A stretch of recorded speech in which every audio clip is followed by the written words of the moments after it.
Nagda-diet na naman kayo? Opo.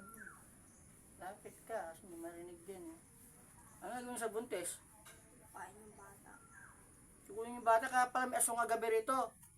Sabi ng nanay nga maganda. Sikunin yung bata. Buti yung yero bubong nyo. Kasi magtagabong sabi ko na. May pusa pati Kuya Bing kinain ang mga anak. Sabi ko, aswang yan. Sabi, nagkon. Asong. Oh, kamag-anak niya asong ngayon, kung na yung pusa. Malaking patawad, no? Pusa, nakainin nyo. Kinain ng anak. Hayop ka po yan. Tanggalin nyo lagay nyo dyan. Tanggalin nyo na.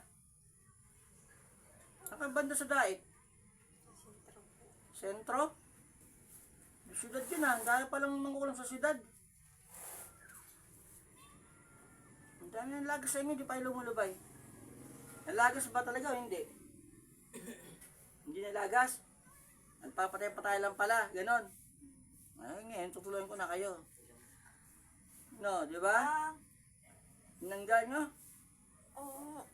Hindi kayo namamatay. Nagpapatay lang pala kayo, kaya pala paulit-ulit kayo. Sige. Exxon, message gram, O Diyos, makapangyang sa lahat. Nga, pagkalabinawa sa akin, makapangyang punyan ng spiritual na pumapray ng mga magulang, mga barang to dito, ng mga sinungaling. Nagpapatay lang pala sa inyo. Patay lang pala kayo, ha?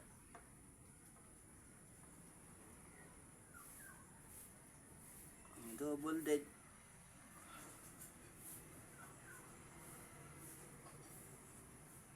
Nakita mo? Pangit. Papangit? May kayo sa mga ganda, yung mga pangit na yan. Yes, kuya. Kasamahan nila yung aswang na yun. Hmm? Kasamahan nila yung aswang. Sa Manila, sinabi.